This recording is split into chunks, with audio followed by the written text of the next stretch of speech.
So there's been something that I've been meaning to talk about on here, and the latest Completely Unnecessary podcast tackled it, so I figured I'd get everybody's opinion on it.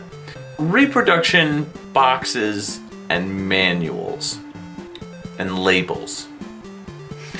Now, carts I get, I understand. I personally don't buy reproduction carts unless it's for a game that didn't come out here.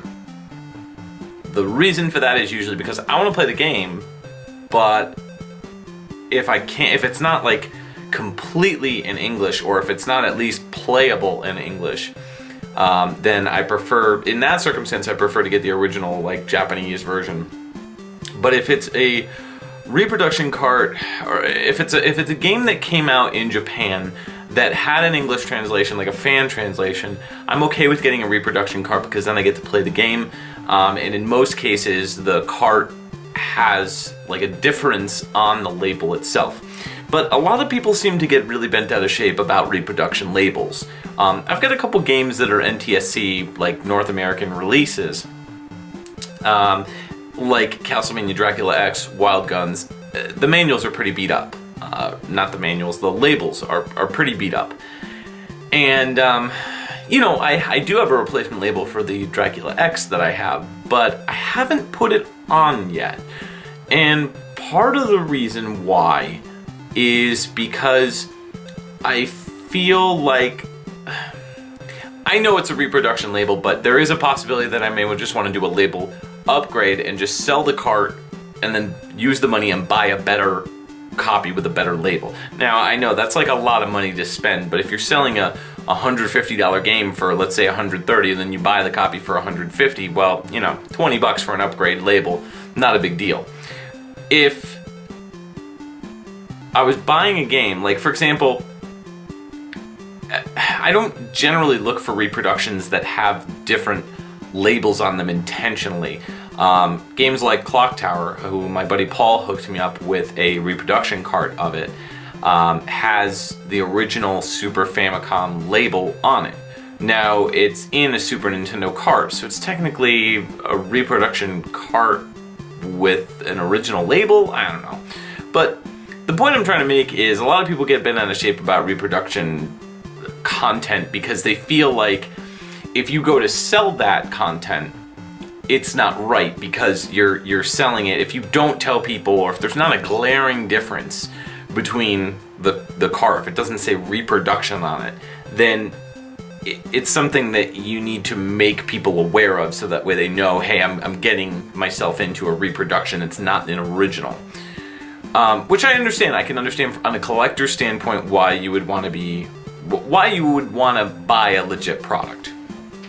Especially in a day and age now where we have people making reproduction games, reproduction boxes, reproduction manuals, etc., etc.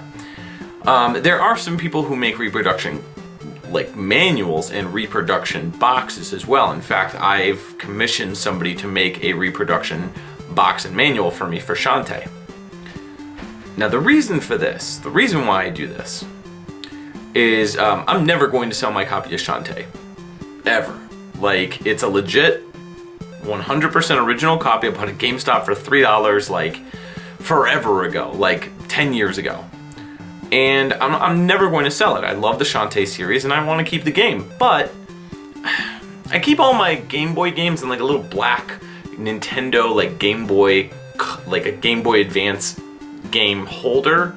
So it's like this big thing and it's bursting from the seams with games. Like I have too many games in it. So what I want to do is eventually find another one of these and split them up.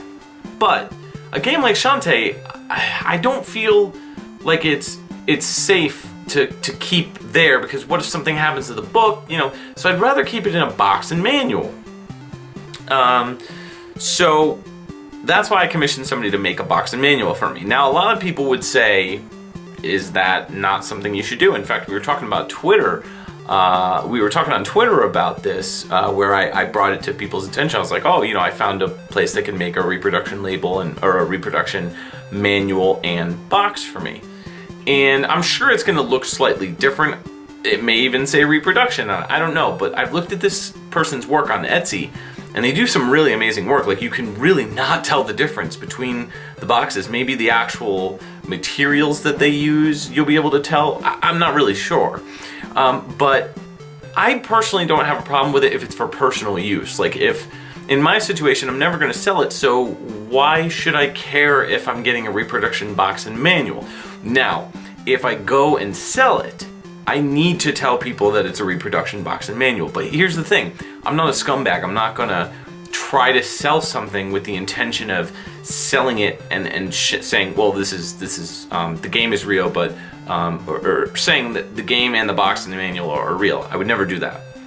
And the reason is I'm a collector as well, and so I wouldn't want anybody to do that to me. So it's kind of one of those, like, treat people the way you want to be treated sort of thing.